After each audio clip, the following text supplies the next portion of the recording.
I'm a dermatologist by profession, so I've been practicing skincare for the last maybe decade and a half, about 13 or 14 years. I also actively worked with a cosmetic dermatology chain of clinics for a very, very long time. It was a great experience because we were first of the kind to come into India, and we really saw the amount of demand that was there, not only for basic skincare, but also for very, very advanced skincare where people use injectables on their face, do chemical peeling, do skin polishing on a regular basis. And somehow at the end of that experience, I started feeling that we're complicating skincare too much. While it is important and all these procedures do have a role in today's skincare world, we're forgetting some of the basics that really gave Indian skin its unique characteristics of aging slowly, of having bright skin for a longer time. And when I checked back into what we used to do, what my mother used to do, what my grandmother used to do, most of their beliefs surrounded around two things. One was a natural instinct to protect your skin from the sun, which they achieved not by using sunscreens, but that they would just never go out between 10 and 3 o'clock every day. And the second was they were very focused about what to eat for their skin and also certain kinds of home remedies they would use on the skin. But my grandmother clearly told me, look, what you put in your mouth is as important as what you put on your skin. So if you only focus on using more and more and more cosmetics and you don't eat right, then definitely your skin is not going to glow from within. And that I found is what patients are looking for, the glow. And there is no textbook in the world which defines what glow is on the skin. So I decided to write a book called Skin Deep, mainly because we always believe that beauty is only skin deep. But what is only skin deep? It's very deep. Because if you can really attack your beauty at a skin depth level, then you can get naturally beautiful skin for a very, very long time. And at the same time, I had another patient who came to me. She'd been doing peels for about 3 years. And she came and broke down in the clinic saying, you know, in spite of all this, everyone says I'm looking tired all the time. And they ask me, have I not slept? I'm sleeping 8 hours a day. I'm doing 1 chemical peel a month. And still I look so dull. Can you tell me what's wrong? And what was really wrong, that she was eating all wrong for her skin. So I started off with her as my first patient to try some concepts I'd learned through diet and skincare, and it worked wonderfully for her. And subsequently over the next 7 or 8 years, these are the same tricks I tried on a lot of my patients, and they then came back to me and said, why don't you write a book so more people can use these benefits? And that's how the book was born. You know, the crazy thing is the traditional Indian approach of late is getting ratified by modern science as well. I'll just give you one example. You know, I come from the south of India where we're vegetarian through generations, and you grow up as a vegetarian, and generally you tend to stay a vegetarian most of your life. And mostly people believe if you're a vegetarian, you don't get enough protein in your diet. You need to either take protein shakes or you know, eat some kind of protein granules so that your skin can do better. And when I spoke to my grandmother about it, she said, no, that's absolutely not true.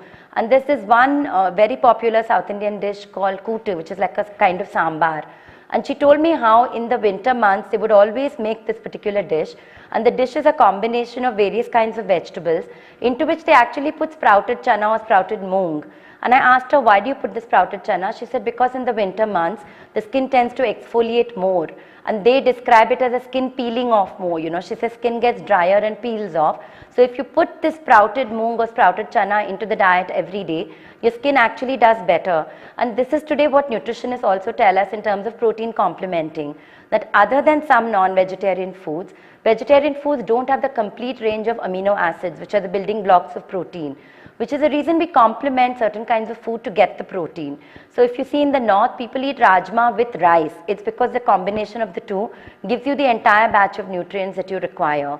So what is actually modern protein complementing is something that people have done beautifully through the years.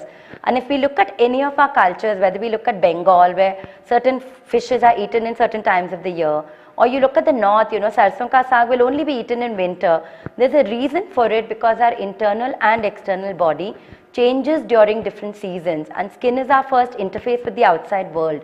So if that doesn't change and we don't take care of that change, and we try to eat, you know, hot aloo parathas in the height of summer in Bombay, definitely our skin and our health is going to do badly. And this is what all nutritionists recommend today, that eat according to your genetics, eat according to the season where you are. Not only will you do well from a health perspective, but your skin will also glow. And that is exactly what the book tries to promote as well, to eat in a way which is complementary for your skin. That's absolutely true. Even if your regular routine is only a wash, a sunscreen in the morning and a moisturizer at night, if you eat well, your skin will definitely glow. Because I've defined here 5 factors for the skin to glow, which is called the expect factors. X is that undefined quality of glow, which is dependent on many other things that happen in your skin.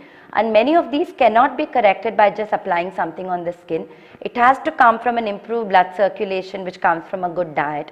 It has to come from good texture on the underlying layers of the skin, which we can't even reach by putting things on the skin. That can only be reached by a good 8 hours of sleep and eating the right kind of things in our diet, including cutting out the wrong things like simple sugar or cutting out simple carbohydrates, which generally tend to cause more inflammation on the skin. So unless we start eating properly, we may be able to do makeup and look good for a short while, but the actual glow that comes from within the skin, it's impossible to get unless we have a good diet. You know, that's a really interesting question, because acne is the most common problem in young people today. It's also the most researched area in Western medicine in terms of the connect between diet and acne. And it's been proven beyond doubt today that a diet high in sugar and high in dairy is actually what causes acne to worsen and increase. The reason for this is very simple. Both sugar and dairy tend to cause something called inflammation on the skin, which actually promotes increased secretion of oil. And oil is the starting point of all acne. So I always tell young people who come to me, and that's actually the maximum portion of my practice, that cut out very simple things like excessive sugar in your tea, cut out eating chocolates, because you're all fond of eating chocolates, and sometimes even without much medication they do very much better. And what they really need to include is red orange colored fruits and vegetables, because beta carotene, which is a derivative of vitamin A, is very good in normalizing the oil balance on the skin. And in fact, the book talks about what to do for oily skin, what to do for normal skin, including a bunch of recipes which you can make, which make it quite interesting, because you can't tell people to cut out something interesting and give them something uninteresting to eat. So I've also included desserts with things like dates, which although they have sugar, is more natural sugar which gets metabolized quite easily in the body without causing inflammation. So usually the craving is just to eat something sweet, not necessarily something with sugar. So if we can find a fruit substitute or a dry fruit substitute, then that works quite well in pimples. Also, what it does is it reduces the need for antibiotics, and today antibiotic abuse in acne is one of the things we fear the most, because what it really leads to is a new kind of acne which doesn't respond to anything. So if we can correct it by diet and very simple applications, the doctor is happy and the patient is even happier. Definitely the do's matter more, because you need to be more proactive about your skin, which most of us usually aren't. So the very first do is, of course, to understand what kind of skin you have, to understand what I describe as your expect factors, which will give you the kind of glow that you need. And once you've understood your skin type as well as your expect factors, then to at least eat one skin friendly food with every meal. And it's not really as hard as we think it is, because if we eat one red or orange colored fruit with breakfast, a handful of almonds or walnuts at about 11 p.m., which will give us the protein that we require. Generally start lunch with a small soup which contains all the vegetables that are good for the skin. And if you're an egg eater, eat scrambled eggs for dinner, which will end the day on a high protein note. Your skin will repair well through the night and continue looking beautiful. The fourth most important do for the skin is to sun protect. And it's a funny thing in India, you know, we think that we should be more used to the sun. We are naturally protected with melanin. But the most big problem in skin is that the skin becomes patchy. So it is not one color, you know, it doesn't matter what the color of our skin is, as long as all the skin is just one color, because then light reflects very beautifully off the skin and gives us the glow. But because we have unprotected sun exposure, we tend to be darker in some areas, fairer in some areas, and this actually tends to lead to dullness on the skin. So eating right can correct the tone of the skin as well and make it all one color, which is the main reason that the two important do's for the skin are eat right and sun protect. And as long as you do these two things, you can rest assured that you will always have the glowing skin that you've wished for. Yes, that is true, that skin does depend a lot on genetics. There is a particular kind of skin that we are born with, but one must understand that skin is the first organ to interface with the outside world. So no matter what the cards we are dealt with, they're going to alter right through our life. So it is also the organ to which most can be done in terms of improving it or worsening it by not taking good care of it. So yes, while genetics does play a role in having a good kind of skin, it is also true that we can alter that to a large extent by what we do, both externally and internally. So we really don't have to lament our fate if we are not born with great skin, because with just a little bit of help, your skin can do its maximum for you. You know, that's a very interesting question, because skin is the only organ which starts aging the day we are born.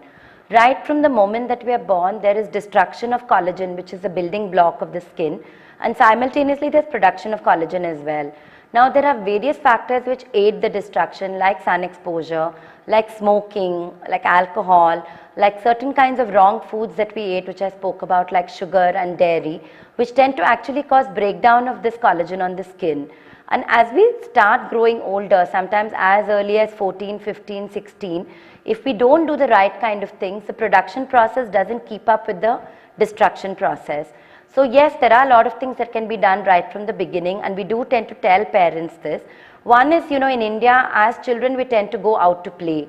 And especially in the summer vacations, we are out all the time in the sun. Now, the sun is the biggest factor in destroying collagen on the skin, and in Indian skin causing a lot of pigmentation on the skin. So one of the most difficult things that you will find in any model of today is to find a blemish-free skin, which is the reason we need so much touch-up post-production or touch-up with makeup to ensure that the small blemishes are hidden. However, if we just ensure that between 12 and 4, either we reduce going out in the sun or we religiously use a sunscreen to protect the skin while going out. And it's not necessarily a chemical sunscreen. You know, simple things like scarves, little caps and hats that we wear, or playing in the shade rather than playing in the sun can actually make a very big difference to preserving the quality of the skin.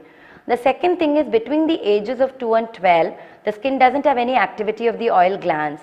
So at this stage is when parents must moisturize the skin for the children. There are two advantages to doing that. One is you're keeping the skin supple in any case. Two, you're getting the children into a very good habit of moisturizing, which will help them right through their lives. Because really the best anti-aging agent is a moisturizer. The skin is constantly losing moisture to the atmosphere in various ways which we can't even imagine. And if we don't replace that moisture, all of us are going to land up with skin which never looks like that it begs to be touched, the way a baby's skin is. See, every time we see a baby, all of us want to go and pick up the baby, play with the skin, pull the cheeks. It's because it's got that quality which makes you say, touch me, you know. That we lose because we don't moisturize the skin. And of course, the third most important thing which I keep coming back to is eating right. And even as a mother, I know that the habits we get our children into when they are younger is what they stay with later. Today, unfortunately, there is a culture of eating out. There are so many different cuisines available. We all tend to eat out all the time. But eating out is okay as long as you eat the right kind of things, which is again something the book can help you with. Because even when you eat out, you should know that I'd rather order a tomato sauce with my pasta, because tomato and olive oil together can work wonders of the skin, rather than order a cheese-based sauce which will actually cause inflammation on my skin. So just knowing and employing these little simple tricks from when our children are very young can ensure that at least they get what we have in God, which is skincare throughout our lives.